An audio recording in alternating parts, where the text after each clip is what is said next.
தங்கம் விலை நாளுக்கு நாள் புதிய உச்சத்தை தொட்டுக்கொண்டே இருந்தாலும் இந்தியர்கள் தங்கம் வாங்குவதை மட்டும் நிறுத்தவில்லை.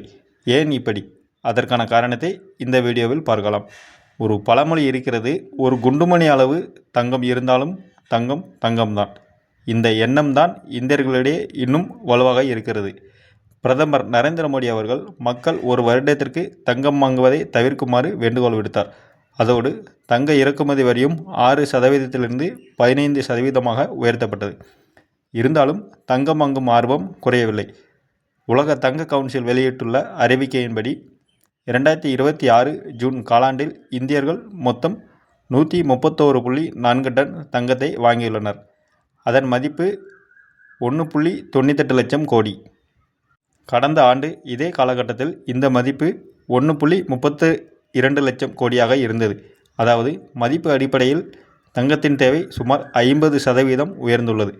ஆனால் வாங்கப்பட்ட தங்கத்தின் அளவு மட்டும் சிறிதளவு குறைந்துள்ளது. கடந்த ஆண்டு 131.7 டன்னாக இருந்தது. தற்போது 131.4 டன்னாக பதிவாகியுள்ளது. நகை வாங்குதல் சுமார் 15% குறைந்து 75.1 டன்னாக இருந்தாலும் தங்கக்கட்டிகள் மற்றும் தங்க நாணயங்களின் வாங்குதல் 9% அதிகரித்து 50.3 டன்னாக உயர்ந்துள்ளது. இதற்கு முக்கிய காரணம் என்னவென்றால், தங்கத்தை இந்தியர்கள் இன்னும் பணவீக்கத்திற்கு எதிரான பாதுகாப்பான முதலீடாகவும் நீண்டகால சொத்தாகவும் கருதுகின்றனர். மேலும் தங்க ETFகளில் முதலீடும் 49% அதிகரித்து 4.2 டன்னாக உயர்ந்துள்ளது.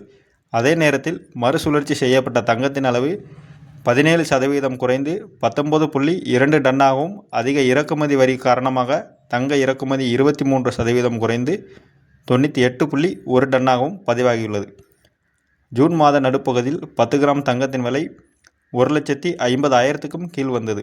இதுவும் மக்கள் அதிக அளவில் தங்கம் வாங்க காரணமாக இருந்ததாக உலக தங்க கவுன்சில் தெரிவித்துள்ளது. வருகிற பண்டிகை மற்றும் திருமண சீசன் காரணமாக இந்த ஆண்டின் 2ஆம் பாதியிலும் தங்கத்தின் தேவை வலுவாக இருக்கும் என்றும் 2020 ஆண்டின் மொத்த தங்க தேவை 150 முதல் 700 டன் வரை இருக்கும் என்று கணிக்கப்பட்டுள்ளது.